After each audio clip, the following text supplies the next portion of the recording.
Este es un mensaje del pastor John MacArthur, traducido y predicado en español para el mundo de habla hispana. Abramos nuestras Biblias en Mateo capítulo 5. Mateo capítulo 5, las bienaventuranzas. Como les mencioné esta mañana, un libro ha salido titulado El único camino a la felicidad, el cual creo que está disponible en la librería, quizás ahí en el centro de cintas, ahí en el patio también, el cual resume toda la enseñanza que he dado a lo largo de los años de las bienaventuranzas. Es un tiempo apropiado para que el libro vuelva a ser publicado. No sabía que la casa de publicaciones iba a hacer eso, pero lo hicieron. No lo sabía. A la mitad de nuestro estudio de las bienaventuranzas, que realmente, no hemos enseñado en casi 20 años, creo, desde que realmente entramos a fondo en las bienaventuranzas. Qué gozo es ver Mateo capítulo 5. Realmente, como dije esta mañana, es la enseñanza seminal de Jesús acerca de la espiritualidad verdadera. Esta es la instrucción medular acerca de lo que significa pertenecer a Dios, lo que significa estar en su reino, lo que significa ser salvo. Y Jesús colocó todo el énfasis en el interior. Tristemente, los judíos de su día habían colocado todo el énfasis en el exterior. La religión que Jesús enfrentó en su día era superficial y era externa. Los líderes judíos pensaban que a Dios le agradaba el exterior, la justicia personal externa, su religión formalizada. Estaban orgullosos por ella, estaban ensoberbecidos por ella, estaban centrados en sí mismos por ella. Y Jesús la desmanteló. Jesús esencialmente hizo lo que Juan el Bautista dijo que haría. Juan el Bautista predijo que cuando Jesús viniera, Él vendría de una manera destructiva. En Mateo 3, Juan el Bautista estaba predicando ahí junto al Jordán, y en el versículo 10 dice: el hacha ya está puesta a la raíz de los árboles. Por tanto, todo árbol que no da buen fruto es cortado y arrojado al fuego.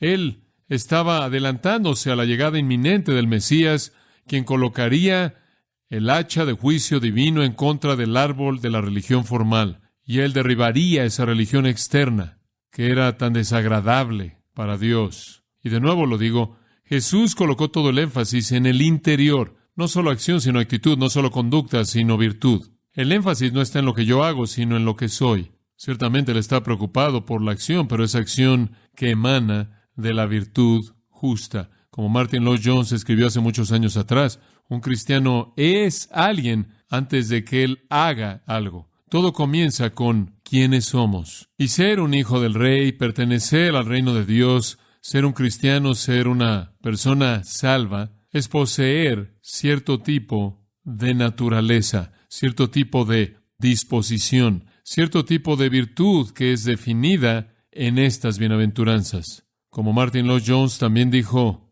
no debemos controlar nuestro cristianismo, sino más bien nuestro cristianismo debe controlarnos.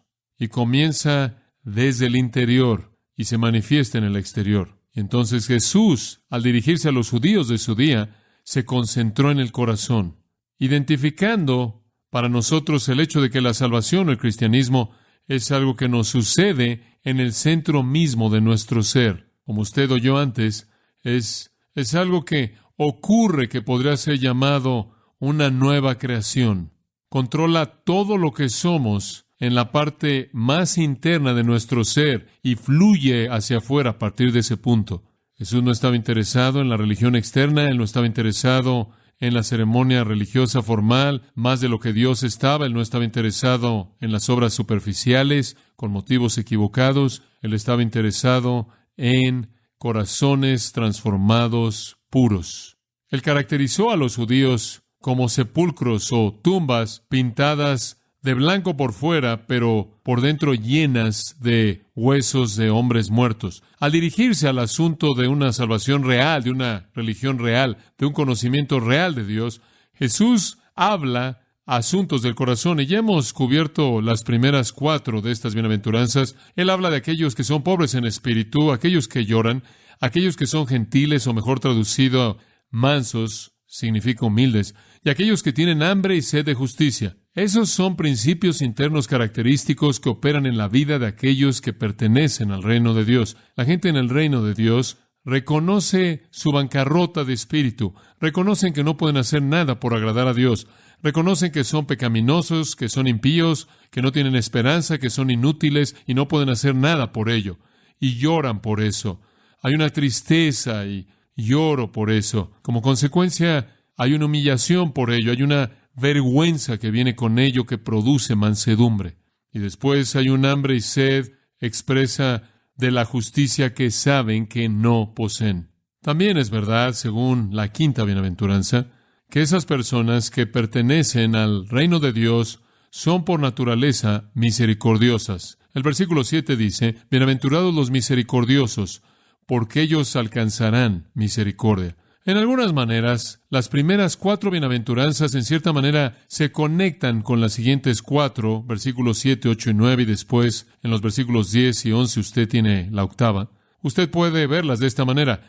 Aquellos que son pobres en espíritu reconocen su necesidad de misericordia y están dispuestos a mostrarle misericordia a otros. Aquellos que lloran por su pecado, desean lavar sus corazones con lágrimas de penitencia para que estén limpios y se vuelven los limpios de corazón. Los mansos o los gentiles son aquellos que de manera espontánea hacen la paz porque sus metas no son lo que importa. Están preocupados por otros. De aquellos que tienen hambre y sed de justicia están dispuestos, si usted ve los versículos 10 y 11, a ser perseguidos por causa de la justicia. Entonces, hay algunos paralelos maravillosos en estas bienaventuranzas conforme se desarrollan. Pero esta noche vamos a ver esta quinta bienaventuranza que encontramos en el versículo 7. Bienaventurados los misericordiosos, porque ellos alcanzarán misericordia. En primer lugar, hablemos de el significado de ser misericordioso.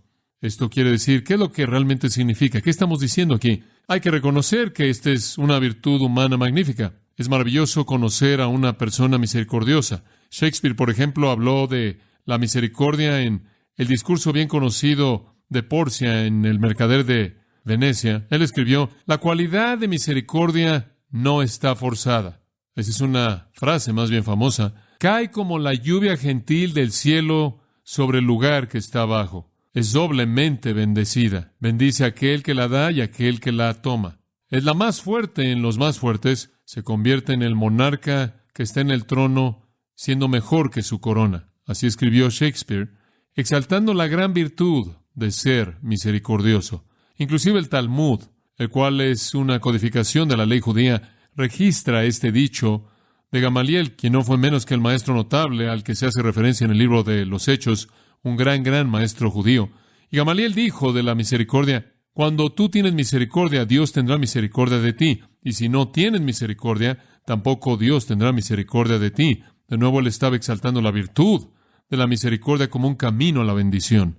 Ahora, es fácil entonces ver las virtudes de este tipo de atributo humano de misericordia como algún camino a la bendición inmediata. Esto quiere decir que algunas personas ven esta virtud de mostrar misericordia como una manera de forzar la mano de Dios para que nos haga prósperos. Algunas veces usted oye este tipo de pensamiento en estrategias para levantar dinero, en donde la gente dice, tú muestra misericordia y danos dinero y te prometemos que Dios te va a devolver, y quizás algunos han dicho inclusive 10 veces más. Un escritor parafrasea esta bienaventuranza de esta manera.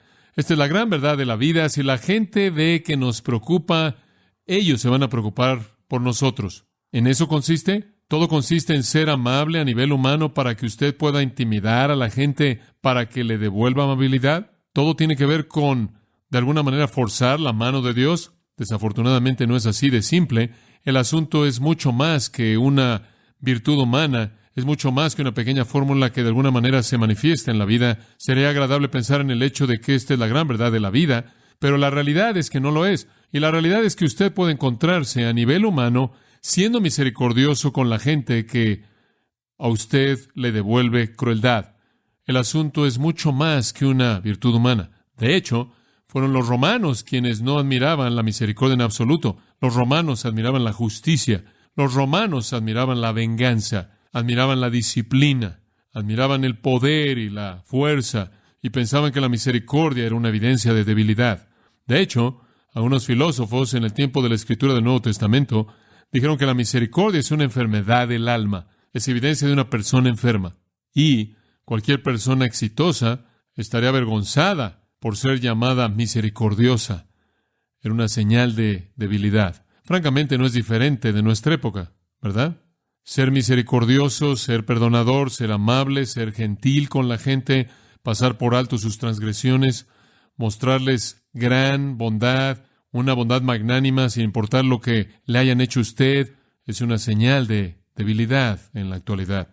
En tiempos antiguos así era. De hecho, los esclavos, mujeres y muchos niños eran tratados como basura inútil, y un amo podía cortarles algún miembro corporal o matar a cualquiera de ellos cuando él quisiera a su propia discreción. Y era una especie de muestra de fuerza masculina hacer cosas como esas. Y creo que en la actualidad la idea de que si nos preocupa, otros se preocuparán, simplemente tampoco funciona. Nuestra sociedad egoísta, vengativa, competitiva, llena de litigios, se caracteriza por muchas cosas, pero la misericordia no es una de ellas. Además, entender la sustancia de la misericordia no es tan solo la idea simple de que si usted va a ser misericordioso hacia alguien más, de alguna manera ellos lo van a hacer usted rico, lo van a hacer usted feliz, lo van a hacer usted próspero o van a ser misericordiosos con usted. Y la mejor ilustración de eso es Jesús. ¿Hubo alguien jamás más misericordioso que Él? Él mostró misericordia a los enfermos, Él mostró misericordia a los cojos y a los ciegos y a los sordos y a los mudos. Él le mostró misericordia a los pobres, Él le mostró misericordia a los expulsados por la sociedad, las prostitutas, la escoria, los que estaban tristes, los que estaban solos, los no amados. En una ocasión Él detuvo la procesión de un funeral y Él ni siquiera conocía a la gente a nivel personal, pero Él detuvo esa procesión para tocar el ataúd y restaurar a un joven de regreso a la vida, porque él estaba tan triste por la tristeza de su madre viuda. Él fue misericordioso en Juan 8 hacia una ramera y le dijo, y yo tampoco te condeno, ve y no peques más. Él comió con publicanos y pecadores, una señal definitiva de su misericordia hacia los expulsados de la sociedad. Marcos 2:16 dice, cuando los escribas y los fariseos lo vieron comiendo con los publicanos y pecadores, le dijeron a sus discípulos, ¿cómo es que él come y bebe con publicanos y pecadores? De principio a fin, uno habría tenido que decir que la vida de Jesús fue una vida de misericordia. Y escuche, si de alguna manera hubiera algún tipo de principio de que la misericordia conlleva su propia recompensa, nunca funcionó para él. Si este fuera algún tipo de principio humano inviolable, una forma de verdad que se manifiesta con la misma veracidad como las leyes de la ciencia funcionan, nunca habrían clavado al hombre más misericordioso que jamás vivió a una cruz, ni le habrían escupido en el proceso. De hecho, la persona más misericordiosa que jamás caminó sobre la tierra no recibió misericordia de los hombres en absoluto hacia los mismos a quienes Él les mostró misericordia. Dos sistemas crueles, el sistema romano y el judaísmo apóstata, de manera cruel se unieron para matar al Hijo de Dios misericordioso. El totalitarianismo de la Roma cruel se caracterizaba por la intolerancia, y uniéndose a ellos estaba el sistema religioso cruel, fariseo, judío externo, que no podía tolerarlo a él, porque él habló la verdad. Y sin misericordia se unieron para ejecutarlo. ¿Qué es entonces lo que el Señor está diciendo aquí? Él no nos está tan solo dando algún principio de vida humana que en cierta manera siempre funciona. ¿Qué es lo que Él está diciendo? ¿Cuál es el significado de esto?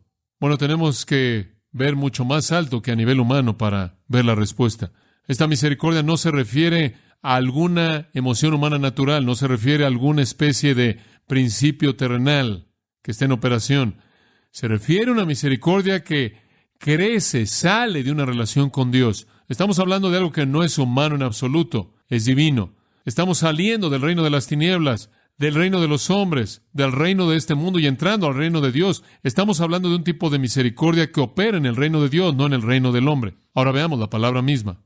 La palabra misericordiosos, eleemones, es usada aquí y en Hebreos 2:17, en esta forma. La forma del verbo es muy común en el Nuevo Testamento y con frecuencia es usada en la Septuaginta griega del Antiguo Testamento. Es una palabra muy común en el griego. Viene de eleo, significa tener misericordia sobre, significa cuidar de los afligidos, significa ayudar a los miserables, significa rescatar a los miserables. Una idea muy amplia, pero la intención de la palabra es bastante clara a partir de esas diferentes opciones. Tiene que ver con empatía, tiene que ver con compasión. Y aquí estamos hablando de algo que es divino. Esta es la realidad. No es alguna empatía débil que el hombre carnal, en cierta manera, puede conceder por la mera leche de la bondad humana. Estamos hablando de algo que va más allá de eso. Es una compasión genuina, verdadera, pura, divina, con motivos abnegados, que se estira para ayudar a alguien que es miserable, que está necesitado, que es pobre. La palabra hebrea para misericordia es una palabra hermosa que es usada con mucha frecuencia en el Antiguo Testamento y, algunas veces, la palabra hebrea es traducida en la Septuaginta por la palabra griega eleo. Es la palabra gesed. Realmente no se puede traducir. Usted difícilmente la puede reducir a una palabra, pero en la mayoría de los casos, los escritores del Antiguo Testamento, en la mayoría de las traducciones, tuvieron la intención de decir lo que creo que la palabra en inglés o en español misericordia expresa. Misericordia abraza un motivo y una acción y con frecuencia es traducida misericordia. No significa simplemente sentir empatía, no significa simplemente sentir compasión. Se refiere a la capacidad de meterse literalmente a la piel de alguien más hasta que usted piensa sus pensamientos, sienta sus emociones, entiende su dolor. Es más que una ola pasajera de compasión. Es empatía. Es un acto deliberado de sentir su sufrimiento y buscar aliviarlo. Quizás una manera de entenderlo es verlo en comparación con otras palabras. Está ligada, por ejemplo, a la palabra perdón. Titos 3:5 dice, según su misericordia, Él nos salvó. Entonces la misericordia estaba detrás del perdón. El perdón es el fruto de la misericordia.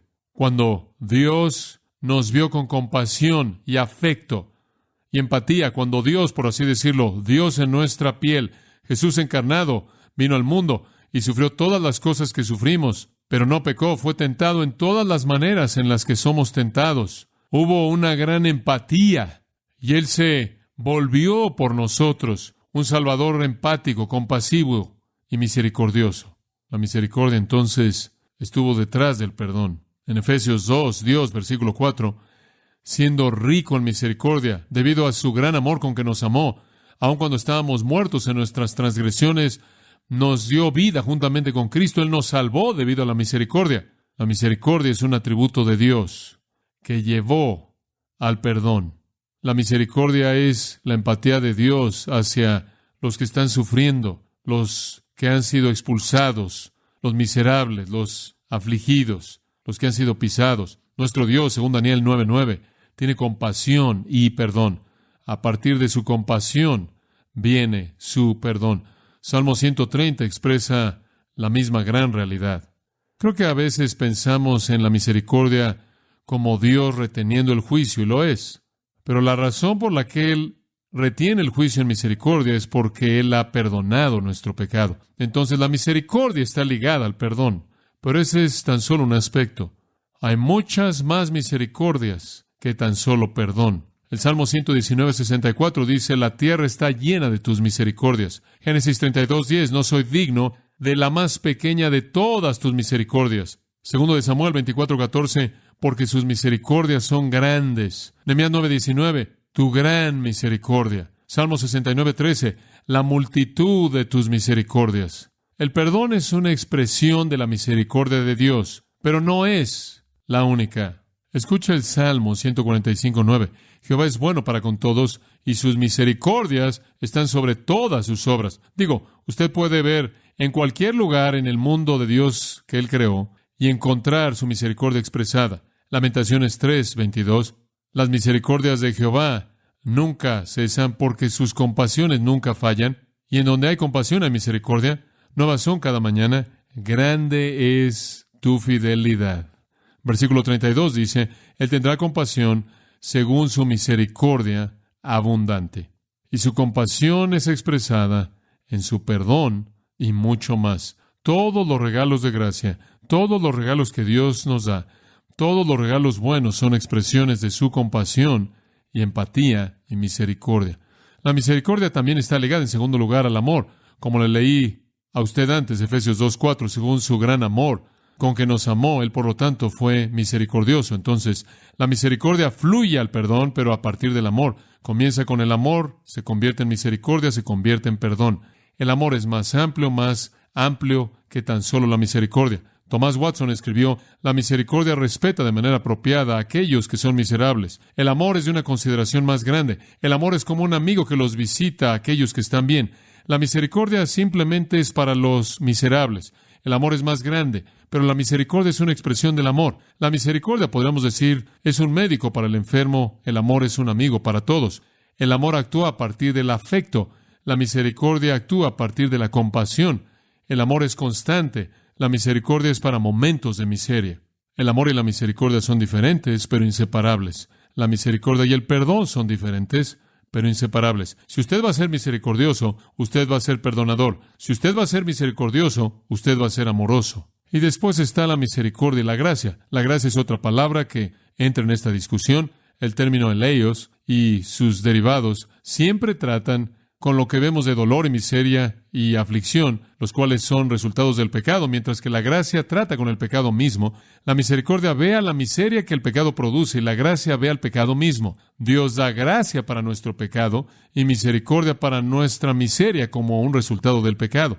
La gracia es charis. La gracia ofrece perdón por el crimen, la misericordia ofrece alivio del castigo. La gracia viene primero y nos declara ya no culpables. La misericordia viene en segundo lugar y nos libra del castigo. De nuevo, la misericordia y la gracia son diferentes, son conceptos diferentes, pero inseparables. La misericordia elimina el dolor y la gracia concede una condición mejor. Y después está la misericordia y la justicia. ¿Van de la mano? Tienen que ir así desde el punto de vista de Dios. Él no puede ser misericordioso si en alguna manera viola su justicia. La misericordia, recuerde, cuando viene de Dios, es una actitud santa como todas sus otras actitudes. No niega su justicia o su santidad. No es algún sentimentalismo superficial que no considera la iniquidad e ignora la justicia.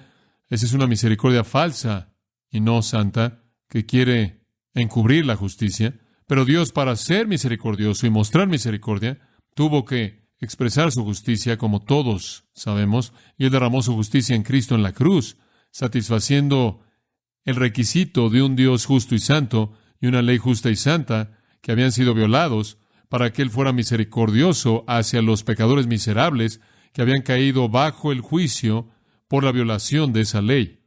Entonces, la misericordia encaja junto con el perdón, aunque es diferente, encaja junto con la gracia, aunque es diferente, encaja junto el amor, aunque es diferente, encaja junto con la justicia perfectamente, aunque también es distinta. La realidad del asunto es que si recibiéramos lo que merecemos, recibiríamos juicio sin misericordia. Eso es lo que recibiríamos.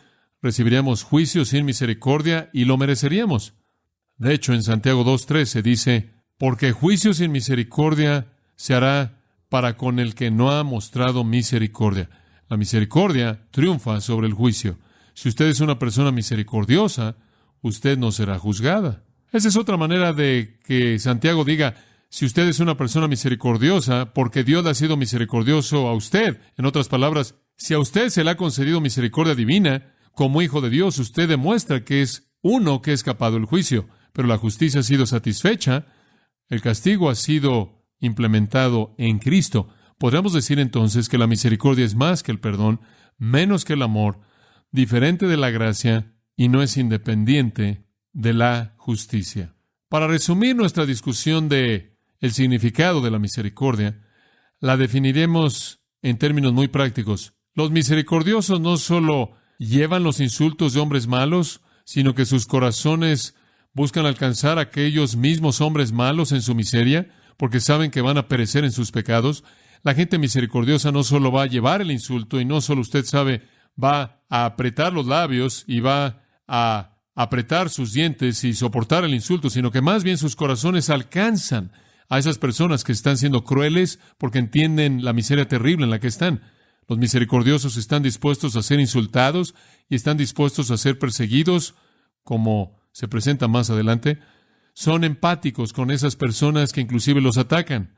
Están dispuestos a perdonar, son empáticos con los afligidos, son gentiles para con los débiles, son perdonadores hacia todos los que abusan de ellos, son considerados para con los caídos, son generosos para con los pobres, muestran gracia hacia los que ofenden y demás. Y ellos recuerdan, claro, que ellos son los que reciben la misericordia divina y están en gran necesidad de ella, entonces son prontos para compartir la misma.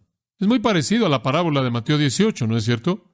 En donde el hombre que era un rey llamó a sus gobernantes para que vinieran a él, y un hombre había robado todo su dinero y no tenía nada que mostrar, y el rey dice, él va a ser castigado, y el hombre cae sobre su rostro y ruega, y el rey es misericordioso y le perdona la deuda entera. Ese es un retrato hermoso de la misericordia. Pero el hombre que acababa de ser perdonado salió y encontró a alguien que le debía una cantidad minúscula. Lo molestó y lo arrojó a la cárcel de los deudores hasta que le pagara todo. Y él mismo se rehusó a ser misericordioso. Y la parábola termina con el Señor llamando a ese hombre cruel y disciplinándolo hasta que él aprendiera a ser misericordioso. El Señor va a disciplinarlo a usted, a quien ha recibido misericordia, si usted no concede misericordia, si usted no extiende misericordia. Usted, quien era miserable, y estaba ciego y estaba desnudo, como el resto de todos nosotros, pecadores, usted que no merecía nada, y Dios en su gran amor fue misericordioso hacia usted, y le perdonó a usted su deuda entera en contra de su justicia santa. Usted debe ser misericordioso hacia otros. Dios cambia su corazón por su misericordia con la intención de que usted sea misericordioso hacia otros. El Salmo 37:21 dice, el justo muestra misericordia y da. Fue misericordia, ¿no es cierto?, en Abraham, después de que él había sido tratado mal por su sobrino Lot. Fue misericordia lo que hizo que Abraham tratara a Lot como él lo trató. Fue misericordia por parte de José, después de haber sido tratado tan mal por sus hermanos. Fue misericordia por parte de José asegurarse de que el alimento de sus hermanos estuviera cubierto. Él los perdonó y satisfizo de manera plena su necesidad. Fue misericordia, ¿no es cierto?, en Moisés, después de que María se había rebelado en contra de él y el Señor le había dado lepra. Moisés fue al Señor viendo la miseria de María y dijo, sánala ahora, oh Dios, te ruego, Números 12. Eso es misericordia. Fue misericordia en David, ¿no es cierto?, lo que hizo que le perdonara la vida a Saúl. Eso es misericordia. Y en un mundo de gente sin misericordia, todos estando consumidos con protegerse a sí mismos, asegurándose de que todo salga como ellos quieren, Dios ha depositado a ciudadanos del reino que verdaderamente son misericordiosos y compasivos. El hombre, francamente, sin misericordia es malo. Él es malo. El hombre sin misericordia es hostil. El hombre sin misericordia está enojado. Y estamos viéndolo a plena luz del día, el día de hoy. La ausencia de misericordia simplemente despedaza y saca toda la ternura de una persona. No crea nada más que superficies duras, con orillas filosas. Pero para nosotros, que hemos venido a Dios en Cristo para recibir misericordia, hemos sido llamados a mostrar misericordia, a ser compasivos, benévolos, empáticos, cuando vemos a otros en debilidad, miseria y necesidad. Ahora hablemos de la fuente de ser misericordiosos. La fuente básicamente es Dios, porque como puede ver, cuando llegamos a esta quinta bienaventuranza en el versículo 7, tuvimos que haber pasado por las primeras 4. Los que son misericordiosos son aquellos que se han dado cuenta, han reconocido su bancarrota espiritual, han llorado por su pecado, y de manera mansa han venido ante Dios sabiendo que no le ofrece nada, y han demostrado un hambre y sed de justicia que saben, que no poseen, y únicamente Dios la puede conceder. En otras palabras, ese es el patrón de salvación a lo largo de toda la historia redentora. Si usted estuviera en el Antiguo Testamento, la gente me pregunta esto todo el tiempo. ¿Cómo es que una persona en el Antiguo Testamento se salvaba? Cristo no había muerto aún. Cristo no había resucitado aún. No podían confesar a Jesús como Señor y creer en su corazón que Dios lo había levantado de los muertos y de esta manera ser salvos, como Romanos nos dice. Entonces, ¿cómo podían ser ellos salvos? La respuesta estaba aquí en el camino mismo de estas bienaventuranzas. En lugar de ser soberbios espiritualmente, en lugar de ser autosuficientes espiritualmente, en lugar de pensar que usted había alcanzado la salvación por sus obras, usted está en bancarrota de espíritu. Usted se da cuenta de que no tiene nada. Usted literalmente está azotado por la pobreza cuando hablamos de alguna afirmación de justicia. Usted está en bancarrota moral y espiritualmente. Y en esa condición, Usted ha llorado. Hay una tristeza abrumadora por su condición sin esperanza. Y también hay una gran mansedumbre, una vergüenza en ello que lo humilla usted. Y en esa condición, usted clama a Dios teniendo hambre y sed de una justicia que usted sabe que no tiene y no se puede ganar. Así es como la gente en el Antiguo Testamento era salva. Cuando llegaban al punto en el que decían, no puedo guardar tu ley, lo único que hago es violar tu ley, estoy en bancarrota, soy indigno, me avergüenzo, estoy humillado, Dios, si voy a poseer tu justicia, tú me la tienes que dar. Eso era como el publicano de Lucas 18 golpeándose el pecho. El fariseo está diciendo, oh, guardo esto y hago aquello, y yo guardo las ceremonias, y doy diezmos de todo lo que gano, y bla, bla, bla, bla. No soy como los otros hombres, inclusive como este publicano. El publicano tiene su cabeza hacia abajo. Él se está golpeando el pecho. Él ni siquiera va a mirar hacia arriba. Y él dice, Dios, sé que propicio, misericordioso a mí, pecador. Él está clamando por misericordia. Ese hombre estaba en bancarrota. Ese hombre estaba llorando. Ese hombre era manso. Ese hombre estaba teniendo hambre y sed de justicia. Ese hombre clamó y recibió misericordia. La fuente de misericordia es Dios. Los misericordiosos son las personas de las primeras 4 bienaventuranzas. Y han venido a Dios. Y han tenido hambre de justicia. Y en misericordia Dios se las ha concedido. Tienen una conciencia profunda de su necesidad de liberación, su necesidad de justicia. Ven cuán pecaminosos son, cuán miserables son, cuán desesperados están, y vienen buscando misericordia. Esto es tan importante para entender la salvación, porque es lo mismo ahora. Mucha gente dice, sí, quiero que Jesús arregle mi vida. Levantar mi mano, firmar una tarjeta, o pasar al frente en una reunión, o llamar a una estación de televisión. Sí, quiero que Jesús arregle mi matrimonio. Sí, no quiero irme al infierno, quiero irme al cielo. Me gustaría que mi vida fuera diferente de lo que es, y me gustaría que Jesús arreglara mi vida. Y nunca se convierten de manera genuina, porque el camino está indicado aquí. Usted tiene que llegar al punto de bancarrota moral, reconocer la vergüenza de su propia vida y tener hambre y sed de una justicia que no es de usted y clamar a Dios por misericordia. Es un asunto de pecado. Cuando escribí el libro del Evangelio según Jesucristo y fui reprendido y golpeado de aquí para allá durante años, y algo de eso todavía se está llevando a cabo, muchos de aquellos que me rechazaron el hecho de que uno necesitaba llegar a un sentido abrumador de pecaminosidad y arrepentirse antes de que pudiera convertirse en un creyente. Todavía me deja perplejo que alguien pudiera concluir algo diferente de eso. El asunto entero de entrar al reino consiste en buscar una justicia que usted no tiene, concedida a usted por la misericordia de Dios, a partir de la compasión de Dios, quien ve la condición miserable de usted, entiende su consecuencia eterna, y en misericordia y gracia se extiende para proveer perdón. Mucha gente en cierta manera quiere la bendición final, pasando por alto la verdadera operación de corazón.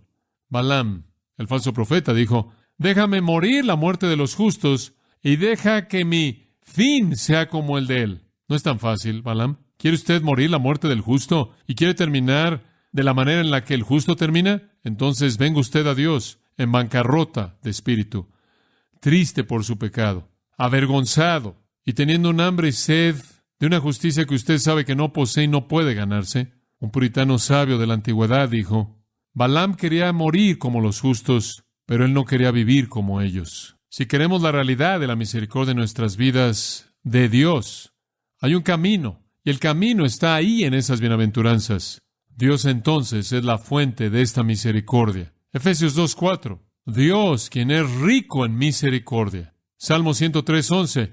Como los cielos son altos sobre la tierra, así de grande es su misericordia hacia aquellos que le temen. Lucas 6:36. Estad agradecidos, sed misericordiosos como vuestro Padre es misericordioso. Creo que está en los Salmos. La Escritura dice que la misericordia de Dios es para siempre. El Salmo 62:12 dice, a ti, oh Jehová, pertenece la misericordia. Cosas semejantes a lo largo de los Salmos. Salmo 86, 103, 111, 112, 116, 145 en otros lugares. Dios es la fuente. No estamos hablando aquí de alguna ley humana natural que opera algún principio. Estamos hablando aquí de una obra divina. Dios es la fuente. En Jesucristo, por así decirlo, Dios se metió en la piel del hombre, sintiendo, viendo como el hombre ve. El acto supremo de la misericordia de Dios fue volverse hombre y mostrar su empatía y su compasión y su amor y su gracia y su misericordia al morir en nuestro lugar. El doctor Barnhouse, Donald Gray Barnhouse, escribió: cuando Jesucristo murió en la cruz, toda la obra de Dios para la salvación del hombre salió de la esfera de la profecía y se convirtió en un hecho histórico. Dios ahora había tenido misericordia de nosotros. El hecho de que alguien ore, Dios, ten misericordia de mí, es el equivalente de pedirle que repita el sacrificio de Cristo. Toda la misericordia que Dios jamás tendrá en el hombre, Él ya la ha tenido cuando Cristo murió. Esta es la totalidad de la misericordia, en donde no podría haber más. Dios ahora puede actuar hacia nosotros en gracia, porque Él ya ha tenido misericordia de nosotros. Esta fuente está ahora abierta y fluyendo, y fluye libremente de la cruz. Cantamos de su misericordia algunas veces cuando cantamos estas palabras. Él me vio arruinado en la caída. Él me amó a pesar de todo. Él me salvó de mi estado perdido. Su misericordia, oh, cuán grande. La misericordia ahí fue grande y que la gracia fue libre, gratuita. Perdón ahí me fue multiplicado. Ahí mi alma cargada encontró libertad en el Calvario. La inundación de misericordia se abrió en la cruz y fluyó en adelante y fluyó hacia atrás, y en base a la obra de Cristo, para satisfacer la justicia de Dios, Dios tuvo la libertad de derramar misericordia sobre los suyos. Y entonces hemos recibido misericordia de Dios. Cada vez que usted inhala, escribe Thomas Watson el puritano, usted inhala misericordia. Cada bocado de pan que usted come, la mano de misericordia se la lleva usted. Usted nunca bebe más que en una copa de oro de misericordia. Lo que él estaba diciendo era que es misericordia en la que usted vive. Es misericordia que usted vivirá para siempre. En tercer lugar, la sustancia de ser misericordioso. Ahora sabemos que hemos recibido misericordia, pero ¿qué hay en ser misericordiosos? Yo creo que esto emana de la misericordia de Dios hacia nosotros. Creo que eso es bastante obvio. No necesitamos decir mucho de eso. Dios ha demostrado misericordia hacia nosotros y hemos tenido un entendimiento claro, transformador, maravilloso de la misericordia, y hemos sido llamados a la misma misericordia. Nosotros que hemos recibido misericordia, hemos sido llamados a darla. Bienaventurados los misericordiosos, porque ellos alcanzarán misericordia. Hay un tipo de ciclo aquí. Usted recibe misericordia cuando usted clama, teniendo hambre y sed de justicia. Ustedes entonces se convierten en los dadores de misericordia, quienes de Dios reciben más misericordia. Por cierto, cuando usted se convirtió en un cristiano, usted no salió de la categoría de los inmerecedores y pasó a la categoría de los merecedores. Usted todavía es inmerecedor y yo también, ¿verdad? La realidad del asunto es que somos igual de pecaminosos ahora e indignos e inmerecedores ahora de lo que jamás hemos sido, de tal manera que toda buena dádiva y todo don perfecto el Padre nos lo da como un regalo de misericordia. Hay un ciclo aquí. Usted clama por misericordia, Dios la da, Él transforma su corazón, usted se convierte en alguien misericordioso, usted la da y Él derrama más misericordia. Esto, supongo, realmente es el resumen de toda nuestra salvación. Así que os ruego, hermanos, Pablo escribe en Romanos 12:1, por las misericordias de Dios, ¿y cuáles son? Todo en el capítulo 1 al 11, todo lo que Dios le da a los suyos, todo en la justificación, todo en la santificación, todo en la glorificación está en la categoría de las misericordias de Dios. Todas son expresiones de su compasión. Todos son regalos de su empatía. Todas se atribuyen al hecho de que Él se preocupa por los necesitados, que Él es compasivo hacia los miserables. Y sus misericordias, le leí usted antes en Lamentaciones, son nuevas. ¿Con qué frecuencia? Cada mañana. Cada mañana. Todo lo que usted tiene encaja en la categoría de sus misericordias. Y usted ve a los fariseos a quienes Jesús le estaba hablando. Habían adoptado un enfoque totalmente diferente de la vida. Su idea era golpear a los pobres con mayor fuerza, o daban limosnas en el templo, las cuales eventualmente llegaban a los pobres, pero tocaban una trompeta anunciando que lo iban a hacer porque todo era hecho para llamar la atención a sí mismos. No expresaban ninguna misericordia, no expresaban ninguna empatía, ni compasión o amor hacia nadie. Simplemente buscaban el aplauso de los hombres. Eran obras de misericordia en teoría, pero de hecho eran obras de vanagloria para tranquilizar su conciencia. Lo mismo puede suceder en la actualidad. Yo le diría a usted esto: un verdadero hijo del rey va a tener que vaciarse del egoísmo antes de que él llene sus manos de limosnas. Él va a tener que colocarse en el polvo primero antes de que pueda levantar al necesitado del polvo. Digo, simplemente parece tan básico. Dios ha sido misericordioso hacia nosotros. Nosotros entonces nos hemos convertido en los misericordiosos. Es el giro más severo en su salvación, recibir toda la misericordia de Dios y después ser cruel, no mostrar misericordia, carecer de compasión hacia aquellos que son pecaminosos, o son miserables, o pobres, o están necesitados, o están sufriendo, inclusive los que nos persiguen. Esto es tan sustancial, esto es tan esencial, que le leía a usted antes en Santiago, en donde dice que si usted no va a ser misericordioso, Santiago 2, 10 al 13, Dios no va a ser misericordioso para con usted. Quiere colocarse usted en una posición en la que va a ser disciplinado como ese hombre que fue perdonado en la parábola de Mateo 18. Entonces retenga la misericordia de la gente y Dios va a traer disciplina en usted. ¡Qué giro tan increíble recibir toda esta misericordia nueva cada mañana y no conceder nada de misericordia a alguien que lo rodee a usted! Como creyentes continuamos reconociendo nuestra bancarrota espiritual, continuamos estando tristes por nuestro pecado, continuamos sintiendo la vergüenza y culpabilidad por esas cosas que hacemos que deshonran al Señor, continuamos teniendo hambre y sed de justicia, en el sentido de que queremos buscar el ser más como Cristo y manifestar más de su virtud justa, y continuamente somos los misericordiosos, quienes de la mano de Dios, como aquellos que están en su reino, reciben nuevas misericordias cada mañana.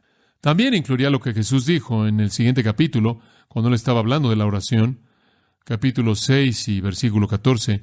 Si perdonáis a los hombres sus transgresiones, vuestro Padre Celestial también perdonará a vosotros las vuestras. Pero si no perdonáis a los hombres, entonces vuestro Padre no perdonará vuestras transgresiones. ¿Quiere una vida miserable? No perdone. Eso lo hará usted miserable. Y le digo algo, desde que escribí este libro del perdón, he estado en muchas entrevistas de radio. Hago estas entrevistas de 1 hora por todo el país en vivo y la gente llama y hace estas preguntas. Y cuando escribí el libro del perdón, sabía que era un asunto serio, pero en nuestra iglesia entendemos la palabra de Dios y entendemos las actitudes espirituales, pero hay tantas personas en iglesias cristianas en todo el país que han creído la idea cultural de que usted no perdona a nadie, usted recibe su recompensa, usted los demanda o los identifica como alguien que ha abusado de usted o lo ha herido usted y lo ha hecho usted una víctima o lo ha traumatizado usted o a sus hijos y usted se aferra a esa amargura de manera permanente y lo que sea. Y estoy en estos programas de radio y digo, es sorprendente oír algunas de las cosas que estas personas preguntan. Estuve en un programa en Nueva York y esta señora preguntó y dijo, bueno, Pastor MacArthur, quiero hacerle una pregunta. Ella dijo, simplemente no puedo perdonar a esta cierta persona. Y yo dije, bueno, ¿por cuánto tiempo ha durado esto? Ella dijo, por 2 años. Y yo había estado hablando de cómo el no perdonar produce amargura y roba su propio gozo y cuál es el punto. Y yo dije, bueno, ¿qué es lo que esta persona hizo? Bueno, este es el entrenador de mi hijo en la liga de béisbol infantil. Yo pensé, ¿qué? ¿Qué hizo? ¿Lo colocó en 8º lugar en lugar de 2º lugar en el orden? ¿Qué quiere decir con que fue el entrenador de béisbol de la liga infantil de su hijo? No le dije eso a ella, pero yo pensé, ¿qué? 2 años. Por 2 años esto la he estado consumiendo. Ella dice, por lo que este hombre le hizo a mi hijo, no lo puedo perdonar. Ahora, ¿qué piensa usted? ¿Qué mensaje le da esa actitud a ese niño? ¿Qué va a pasar en ese niño? Por no decir nada de la mujer. ¿Quieres decir que nadie le ha hablado de la misericordia a ella? Y por otro lado, hablé con una señora en el mismo programa. Ella dijo, quiero decirle que he sido liberada completamente al entender el perdón de Dios. Mi marido me dejó, dijo ella, se fue con otra mujer. Y esto ya pasaron 5 o 6 años desde que esto pasó. Y tengo que compartir mis hijos con él. Y ella dijo, lo perdoné a él por lo que él hizo desde el corazón. Y yo sé eso porque lo único que hago es orar por su bienestar espiritual, el de él. Lo único que hago es orar porque Dios se aferre a la vida de él, porque Dios lo salve y que Dios entonces lo bendiga. Y yo dije, esa es evidencia de que usted verdaderamente lo ha perdonado desde el corazón. Ella dijo, lo que lo hace difícil es que compartimos a los hijos y cada vez que regresan, él ha hecho todo lo que puede por envenenarlos en contra de mí y en contra del Señor, lo cual vuelve a tocar el asunto del perdón otra vez. Pero ella dijo, he tenido una probada de lo que es perdonar y el gozo de conceder, de extender misericordia, que Dios me ha dado la gracia para continuar extendiéndoselo a él. Siempre pienso en mi cuñado, Dwayne Ray, quien estaba sirviendo en el equipo pastoral aquí. Su hijo Tim era un joven alto, un gran atleta. Él era un jugador de voleibol en la Universidad de Cal State Northridge y un joven cristiano maravilloso. Creo que tenía 19 años de edad, ¿no es cierto, Patricia? ¿O 20? Creo que 19, 20. Bueno, él estaba trabajando en un supermercado aquí en Sun Valley y él estaba cumpliendo su trabajo como un alumno, simplemente trabajando de medio tiempo. Y un drogadicto entró para robar el supermercado y sacó una pistola enfrente de la cajera y Tim trató de intervenir y él fue asesinado ahí mismo. Y digo, no puedo pensar en algo peor que tu hijo sea asesinado, que tu hija sea asesinada. Y nunca lo olvidaré. En cuestión de un par de semanas, claro que atraparon al hombre rápidamente y él todavía está sirviendo una sentencia de por vida, claro. Pero Dwayne fue a la cárcel para verlo porque él quería que supiera que él lo había perdonado y él quería presentarle el Evangelio de Jesucristo para que él fuera salvo. Él rechazó el Evangelio.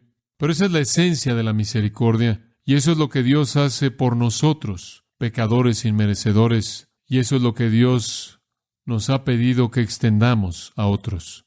Significa que no hay venganza, no se aferra a la amargura, no es calumniar a alguien más, no es hablar mal en contra de alguien más, no es desfilar las debilidades de alguien más, el fracaso de alguien más, el pecado de alguien más, no es deleitarse en la privación de alguien más y tu riqueza o prosperidad. Agustín hizo de la misericordia algo muy importante, a tal grado que hizo que ciertas palabras fueran grabadas en la mesa de su comedor. Esto es lo que quedó grabado en la mesa del comedor de Agustín. Aquel a quien le encanta despedazar el nombre de otro, esta mesa no es para él. Entonces ayune. Algunas veces creo que eso debería estar en las mesas de nuestros comedores. Empezamos a hablar de la gente ahí, ¿no es cierto? Algunas veces no es muy misericordioso. Sirio, quien es un jesuita, reportó que Lutero aprendió su teología del diablo y que murió borracho.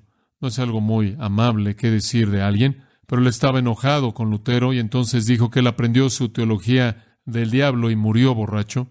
Eso muestra una ausencia de misericordia, aun si él no estuvo de acuerdo. Gente así no da evidencia de tener vidas transformadas.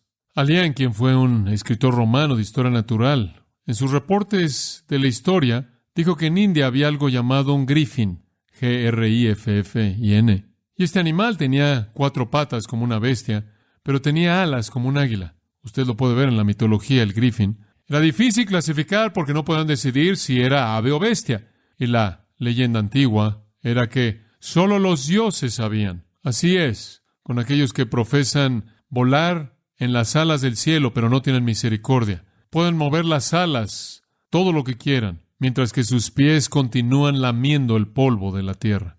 Y es posible que la gente sin misericordia pueda profesar ser ciudadana del reino, pero en realidad no lo sea. La gente vengativa, justa en sí misma, defensiva, que se protege a sí misma, que carece de empatía y compasión, perdón, son como los sacerdotes, recuerde usted, y el levita, que se apresuró, recuerde usted, en el camino a Jericó y pasaron junto al hombre golpeado. Necesitamos mostrar misericordia en primer lugar y sobre cualquier otra cosa, amados. Necesitamos mostrar misericordia a las almas de pecadores al darles el Evangelio, ¿verdad? Esa es la cosa más misericordiosa que usted puede hacer. Necesitamos mostrar misericordia a la gente al apuntarlos hacia la justicia. Necesitamos mostrar misericordia a la gente al ayudarles a satisfacer sus necesidades. Necesitamos mostrar misericordia a la gente al orar por ellos. Necesitamos mostrar misericordia a la gente al perdonarlos. Podemos decir que necesitamos mostrar misericordia al predicar el Evangelio. Necesitamos mostrar misericordia al apuntarlos a la misericordia si son desobedientes. Necesitamos mostrar misericordia mediante la oración. Necesitamos mostrar misericordia al perdonar. Y la secuela, al final, y terminaremos con esto, versículo 7, porque ellos alcanzarán misericordia. Ellos obtendrán misericordia. ¿Qué es eso? Misericordia continua de Dios. No sé usted, pero yo realmente quiero que todas las misericordias de Dios sean derramadas en mí. Esto no está diciendo que usted puede ganarse su salvación, que usted va a obtener la misericordia salvadora de Dios si usted actúa de manera misericordiosa. Esto significa que si usted ha sido hecho una persona misericordiosa y usted actúa de manera misericordiosa hacia otros, como Santiago 2:13 dijo, el cual leí antes, cuando usted es misericordioso, Dios va a derramar misericordia en usted. No es que sus actos de misericordia le ganan un mérito para salvación, pero usted obtendrá misericordia. No dice que usted obtendrá salvación, usted obtendrá misericordia. Usted recibirá misericordia, pero usted no obtiene misericordia a partir del mérito. De lo contrario, no es misericordia. Usted no puede ganarse la misericordia. La misericordia es dar lo que usted no merece. Dios será misericordioso hacia usted si usted es misericordioso hacia otros. Una y otra vez David clamó, sé propicio, sé misericordioso hacia mí, oh Dios. Salmo 86:3 dijo él, sé misericordioso hacia mí, oh Dios, porque clamo a ti diariamente. Y estas palabras, ciertamente la bondad y la misericordia me seguirán todos los días de mi vida, y en la casa de Jehová habitaré para siempre. No es sorprendente que el salmista dijo en el Salmo 59, cantaré de tu misericordia. Padre, reconocemos con gratitud desde el corazón tu misericordia en Cristo, y después que es nueva cada mañana, te alabamos por tu misericordia continua. Tus compasiones nunca fallan. Grande es tu fidelidad. Literalmente estamos inundados por las misericordias de Dios, que se convierten en la motivación para la dedicación de presentarnos a nosotros mismos a ti. Haz que siempre seamos los misericordiosos que han recibido misericordia, para que recibamos inclusive misericordias más grandes, para que podamos alabarte a ti aún más. Gracias por esta